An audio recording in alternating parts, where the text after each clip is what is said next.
What's up, guys? If you're not subscribed, please subscribe. Also, please smash that like button on the video and enjoy the show. Like, what is the deal? Like, why do people like a guy like that? I must be the younger generation because there's a huge gap. But that, like, he's such a punk in my opinion because Neon naughty bopped, right? Of course he did. Mocked the death of Didi Osama's brother, Naughty. And then Didi saw him in public and made him apologize, right? And he backed down and he apologized. Oh, do we have video of that? Yeah. And then what do you think Neon's next move was? After he apologized and got embarrassed. You think Tried to say he got like ambushed and he would have never done it if he didn't get ambushed in public?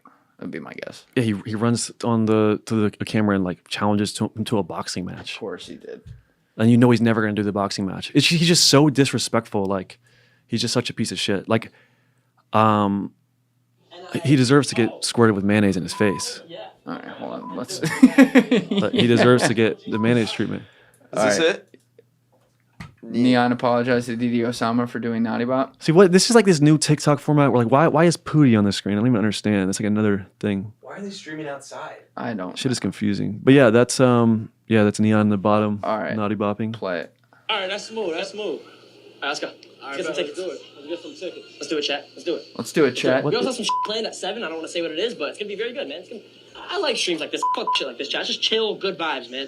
Didi Osama. All right, let me apologize, and I need a black person in the frame so I look hard. Oh my god. No. I asked you to, bro. Listen, because no, I had the a amount of dream. Vyvanse this guy's on. A really weird dream. A really weird one. On God, wallahi, I had a dream that I was in downtown LA. I was streaming with my little brother, and I got shot in the head. I swear to God. So that opened my eyes, and I want to genuinely apologize to Didi Osama and his family. I did not mean that. R.I.P. Naughty in the chat. Spam it up. R.I.P. Come on. I fuck with you, Didi Osama Heavy, and if you want to collab or anything, if you want me to pay If you want to collab. I fuck with you, man. Unbelievable. Oh my god. Yeah, so then I guess they collabed. Didi made him apologize, and then yeah, he was on the Misfits thing, like calling him out to a boxing match. But yeah, the kids like Neon, kids like Do you think it's an Sneo. inside job? Like, do you think it's like, you know, they're plotting this out to get attention?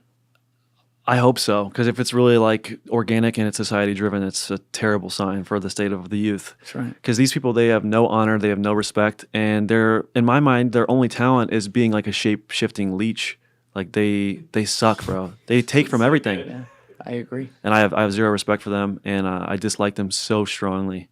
Like, oh my god, like they're like some of the worst of the worst. Well, I know some of this is touching. You don't have to talk about anything you don't want to talk about, but you bring it up right there, obviously. Like, I found you through that Sneo documentary you made. And Sneo, I think, you know, I don't know the guy, but to me, he's a prime example of when the internet morphs who you are and you will say anything for attention. Because when you run the tape on him, I mean, he contradicts himself every 5 minutes. He changes who he is completely. And you had like something where you were trying to set up what became the Ice Poseidon match, but you were trying to do it with him, and we're doing some boxing promotion and said something funny and maybe slightly over the line to him, but it's in a boxing promotion. And then he like accused you of saying you wanted to R-word his girlfriend, which you never said. And this turned into a whole thing where then you put together a documentary, which was incredibly edited, by the way, outlining who he is, and that continues to cause problems for you to this day. No, Yeah, no, that was definitely. I know people are like, oh, who cares if you didn't do it? Like, who cares, bro? I like literally had thousands of people harassing me and harassing everyone I know, and calling like your family. Yeah, like calling me a sexual assaulter or whatever, you know, essay or whatever you can say on YouTube. All because he's like a little fucking coward. You know what I mean? Yeah, like what I said to him in the story, like In the Instagram story. Yeah, I stooped to his level and I tried to take a dig at him, right? Because I just got signed to a boxing promotion and I want him to take the fight. But like, man, to make up a lie like that about someone and put that evil on someone is crazy. Because I'll still get it. I'll still have people every now and then that'll be like, "Oh, you're a rapist." It's insane. But what a pussy. I mean, this guy's whole thing is seek truth through funny. Who makes up a fake claim like that and then doesn't even want to like talk about it? Like, he won't debate me, he won't fight me. He's just like a coward. They're like, "Oh, you're obsessed with him." It's like, bro, this guy is like, his fans just harass me about that stuff. But it's definitely better now. So especially thankful to Willie Mac Show, Moist Critical, KSI. They helped clear my name. KSI hopped in and helped. Yeah, What'd he do? Put out a tweet saying that Sneo was ducking me, and then they were like, "Oh, what happened?" And then it helped reveal the thing. Moist Critical, when he had his whole beef, he called him out for not fighting me, and that just shed a light on like that he said these lies about me and then wouldn't fight me. They made him seem like a coward. The only people he wants to fight are people weaker than him or people that are so much stronger than him that if he loses, it wouldn't matter. Like Sean Strickland. Right. Like, he's so brave for fighting Sean Strickland. That's a win-win. He's not supposed to do good, and it shows he's brave. So it's like, he's a coward. He would never take a fair matchup. Yeah, Alessi, because I turned you on to that doc to watch that a few days ago when we were talking about bringing in Brandon. Yeah. You had a really good takeaway with Sneo, like psychologically, as far as like he's all these different people at once or something. Yeah, he's just got an incredibly mixed personality. And like, I studied psychology in university, and one of the things he does is he's just constantly going through phases of emotion. Like in that video, you did such a great job breaking down where he's so angry and frustrated, and then he's so sad, and he turns around, and then he walks away, and he's crying, and then he comes back, and it's like, W chat, let's go. And I'm like, how do you move from emotion so quickly? Like, Drugs. as a person, drugs, yeah. But as a person, like, if I get sad, I stay sad. And like, it's a slow change to another feeling. Yes. But his quickness in emotions, I'm like, are you even a real person? Like, it's bizarre. Yeah, I think I retweet. Yeah, and that whole incident was so, I'm a relatively sensitive guy, and I've never had thousands of people calling me those things. It was my first time dealing with that. And, I didn't upload for like, I think over 8 weeks. It derailed everything. Like, I was really, really like in a bad mental headspace. Like, it was really fucked up. And I learned a lot from that.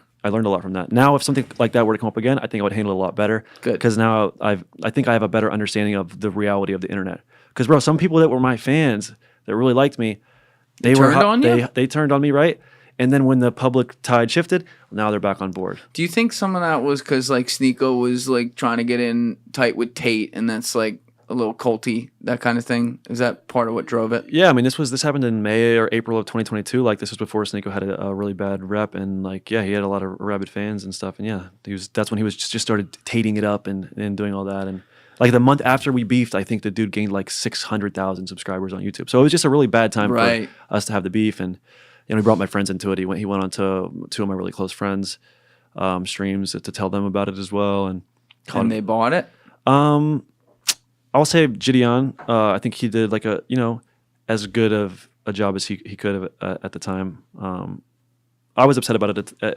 We've squashed it. I love Julian. He's a great person. But yeah, the guy Steezy Kane, like, he didn't have my back at all. He didn't say a single word to defend me. He just let him get on his stream and say all these horrible things. Like, I mean, we barely even know each other. I hope that if another guest would come on and they were like, "Oh, Brandon Buckingham's a piece of shit scumbag," you wouldn't just. I'd check him. You wouldn't just be like, "Yeah." Yeah, no. You'd be like, "Oh, like why? Like why are you saying that?" And then you say something, and they're like, "Are you sure?" Like I don't know. Just there's no pushback. And this is a guy I've lived with in LA. I lived with Steezy Kane for like 6 weeks in LA. Like I thought we were friends, but I've definitely learned that YouTube blurs the line between business and friendship. That's right. And I'm not looking for very many business relationships. Typically, I'm looking for friends. But when I run into people that just want business relations, then I just got to know that that's what it is, and that to not take things personally because they're not my friend, and that's fine. People don't want to do the hard thing because they don't want it to happen to them, right? They don't want the same unleashed fanboys on them, that he might do to you. And like, that's the thing. To me, in this business, I think it's a little easier just because I sit in a studio. It's not like a live audience or whatever. Like, I'm going to tell you what it is to your face. You're not always going to like it. But, if he were sitting here right now, I'd give him I might not make Alessi say what his takeaway was, but I'd say, like, you seem very confused. Mm-hmm. You seem like he's been, since I started knowing who he was, which was not that long before your thing happened. It was probably a few months before. He's been in like 6 eras since then. Mm-hmm. It's been 2 years, like, or not even, like, it's not even that long. Like, he's so confused about who he is. And like, in some ways I feel bad for him because he was doing this as a kid. And I think that's probably not the healthiest thing. But, when people tell you who they are, I don't know the guy personally, but like, you should probably believe it. The guy's been fired by Mr. Beast. He was fired by Keemstar. He seems to chase clout. He got in with the Tates, right? The minute Kanye started screaming about Jews everywhere, he's hanging out with Kanye and fucking Nick Fuentes. Like, I look at a guy like that and I'm like, identity issues. Yeah, so here's the deal. That guy, he grew up in Connecticut and Maine, right? That's where he spent time. Really? He comes from a very rich family, private schools, very, very wealthy, right? Sneo. Yes, on his father's side, he's Jewish. He used to claim to be Jewish, right? He really, there's podcasts of him talking about how he struggled to get laid until he started drinking publicly. He was never a ladies' man. You know what I mean? So all of these personalities he like shifts through, I feel like it's all just his like weird fever dream. It's all a facade. Oh, he's the one you come to for advice on girls. Like I can never get girls. He's only got girls off of his status and his wealth. Like, oh, he's now this Muslim. He's standing up for what's right and for Islam. That's just because it like Andrew Tate did that. Like it just became trendy. That's right. Before he was talking about his father's side and Judaism and stuff. Like he just switches things. He's a chameleon, and you can't try to. This is what I learned. If you try to reason with people like that, they're going to drive you insane. Because it's like I tried to reason with this guy for months, and like the definition of insanity is doing the same thing over and over and expecting different results. And I was just hitting my head on that wall over and over and over and over, and it started making me prideful. And I read this thing in the Bible that said, pride, the sin of pride is trying to force others the way you see things.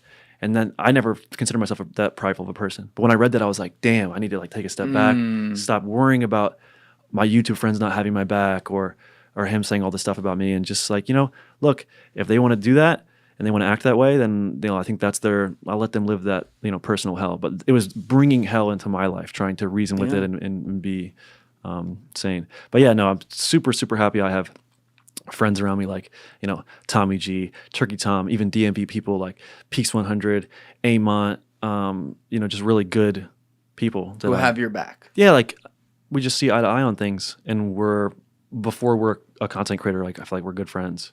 Yeah. So I think it would also benefit, the content creation wars. Yes, people, will walk into each other's studios and stuff and do things like this, but a lot of it's still separate from behind the keyboard or from behind a separate camera, and I think that's, it's proven. It's obviously like unnatural, and it brings out things that maybe people wouldn't mean or be like, and some of these situations could be avoided that way. And like we've had one situation with this show where I got like fucking Keemstar in my DMs asking me questions. When I get that DM, I'm like, shit has gone wrong. We got abort. like, and shout out Keem. I love Keem, but like that's not really. I'm not into that stuff. It just fascinates me how a lot of guys, like some of the ones you mentioned, will use this stuff to not only do negative things, but they'll do it purposely to grow their following. And that's why I asked you a little bit ago if like some of this is like kind of plotted out, like rap beefs, Kanye's gonna beef with Drake for 2 weeks ahead of their albums, like these things. And part of that's fine, but like it also sets a bad example, I think, to a lot of the chat, the fucking 12-year-olds that are fucking listening to everything they do and telling their mom to give them their credit card to buy their merch. Thank you for watching the video, guys. If you haven't already subscribed, please smash that subscribe button and check out this clip's full podcast episode by clicking here or in the description below.